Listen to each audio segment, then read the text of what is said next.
ஓம் ஸ்ரீ மாத்ரே நமக. ஓம் ஸ்ரீ குருபியோ நமக. ஓம் ஸ்ரீ கணேஷாய நமக. ஓம் ஸ்ரீ சுப்பிரமணிய சுவாமினே நமக. ஓம் நம சிவாய சிவாய நமக. குரு வணக்கம். நினைப்பவர் தம்மை காக்கும் நிகரரு மந்திரத்த தனிப்பொருள் உணர்த்தும் தெய்வம் தனித்தொடிர் வேலின் தெய்வம் வினைப்பகை ஓட்டும் செவ்வேள் இயன்புகழ் நாட்டும் எந்தை முனி குழு போற்றும் பாம்பன் முனி குரு மலர்த்தாள் போற்றி. அனைவருக்கும் எனது அன்பான வணக்கம். ஸ்ரீமத் பாம்பன் சுவாமிகள் அருளிய குமாரஸ்தவத்தில் இன்று 41வது வரியான ஓம் ஆதிபதையே நமோ நமக என்பதின் விளக்கத்தை பார்ப்போம். அனைத்திற்கும் தோற்ற காரணமாக விளங்கும் சுடர்வேல் பெருமானுக்கு வணக்கம் வணக்கம். பிரபஞ்ச தோற்றத்துக்கு முன்பு பரம்பொருள் ஒன்றுதான் இருந்தது. அவ்வொன்றே தனு கரண புவன போகம் அனைத்தையும் உயிர்களின் நிமித்தம் தோற்றி அருளியது. பரம்பொருளை தவிர வேறு எதுவும் இல்லை. அப்பரம்பொருள் உலகங்களை படைக்க சிந்தித்தது. பிறகு அனைத்தும் தோன்றின.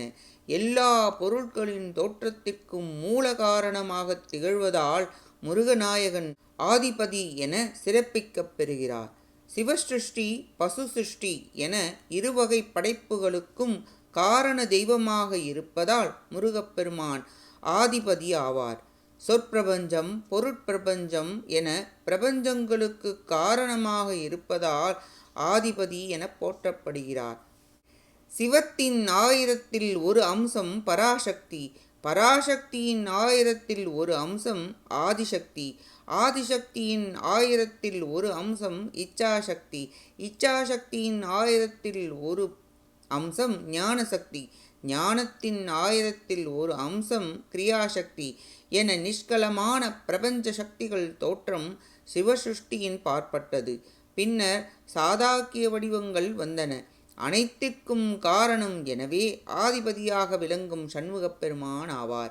ஆதி தத்துவம் சிவதத்துவம், சிவதத்துவமாகவும் புவனங்களாகவும் புவன நாயகர்களாகவும் தத்துவ எழுத்துக்களாகவும் பதமாகவும் மந்திரமாகவும் அனைத்துமாய் விளங்குவதால் முருகப்பெருமான் ஆதிபதியாக போற்றப்படுகிறார் என்ற பொருளும் உண்டு. ஆதி என்பதற்கு அகாரம் முதலான எழுத்துக்கள் என பொருள்படும்.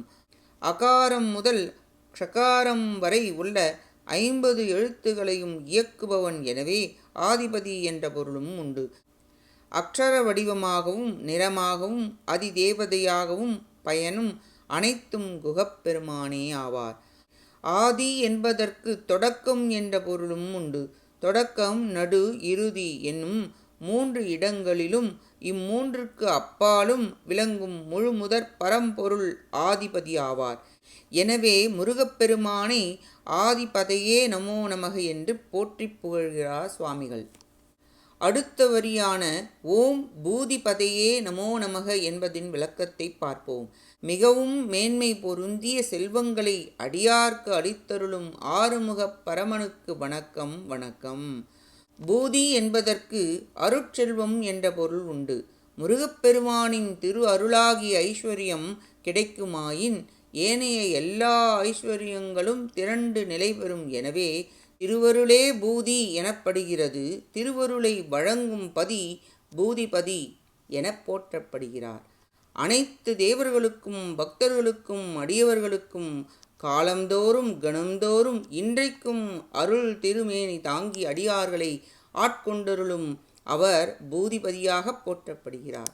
பூதி என்பதற்கு விபூதி என்ற பொருளும் உண்டு. தனக்கு மேற்பட்ட செல்வம் வேறொன்றும் இல்லாதது எதுவோ அதுவே விபூதியாகும். சத்யோஜாத முகத்தினின்று தோன்றிய விபூதி மேலான ஐஸ்வர்யமாக திகழ்கிறது. வாமதேக முகத்திலிருந்து தோன்றிய வசிதம் பிரகாசிக்க செய்கிறது.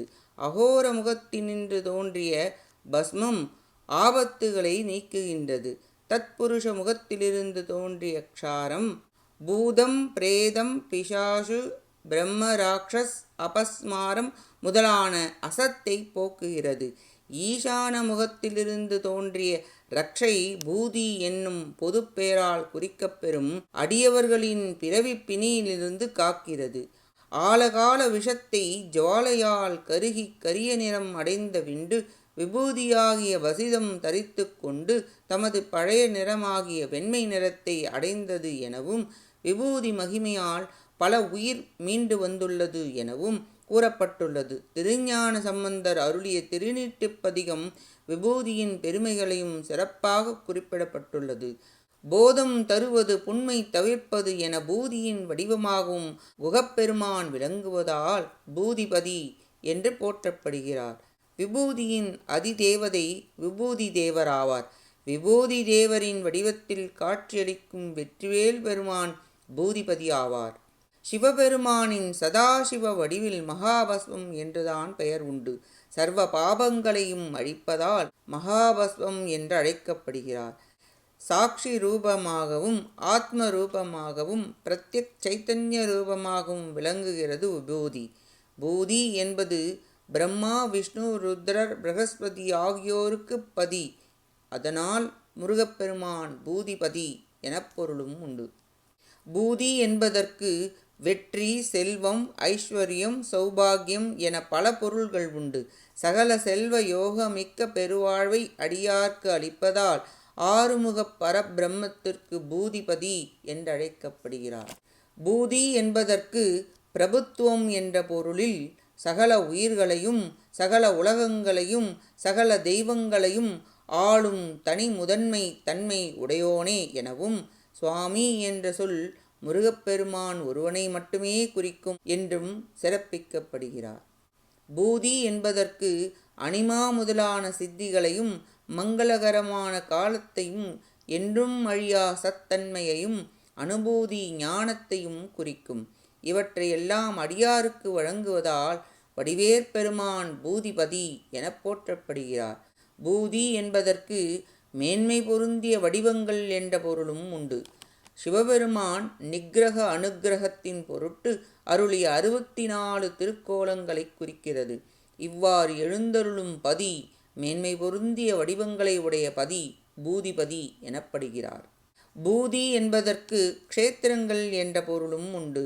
ஆலயங்கள், புண்ணிய க்ஷேத்திரங்கள், புண்ணிய தீர்த்தங்கள் யாவும் குகப்பெருமானாகவே விளங்கி அருளுவதால் அவர் பூதிபதி என்று துதிக்கப்படுகிறார். பூதி என்பதற்கு திருவடி தொழும் செல்வமாகிய விழுச்செல்வம் என பொருளில் கந்தனின் கருணை திறத்தினாலேயே அவர் திருவடியை துதிக்கும் செல்வமாகிய பூதியை அருளுவதால் பூதிபதி என்று போற்றப்படுகிறார். இவ்வாறாக இன்று ஓம் ஆதிபதையே நமோ நமக, ஓம் பூதிபதையே நமோ நமக என்ற இந்த 2 ஸ்தோத்திர மந்திரத்தின் விளக்கத்தை பார்த்தோம். அடுத்த பதிவில் இதன் தொடர்ச்சியை தொடர்ந்து சிந்திப்போம். கேட்ட அனைத்து நல்லுள்ளங்களுக்கும் நன்றியும் வணக்கமும் கூறி விடைபெறுகிறேன். வான்முகில் வழாது பெய்க மலிவளம் சுரக்க மன்னன் கோன்முறை அரசு செய்க குறைவிலாது உயிர்கள் வாழ்க நான்மறை அறங்கள் ஓங்க நற்றவும் வேள்வி மல்க மேன்மை கொள் செய்வ நீதி விளங்குக உலகம் எல்லாம். வெற்றிவேல் முருகனுக்கு அரோஹரா. காஞ்சி குமரகோட்ட முருகனுக்கு அரோஹரா. நன்றி, வணக்கம். வேலும் மயிலும் துணை. ஓம் சரவணபவ முருகாச்சரணம். திருச்சிற்றம்பலம்.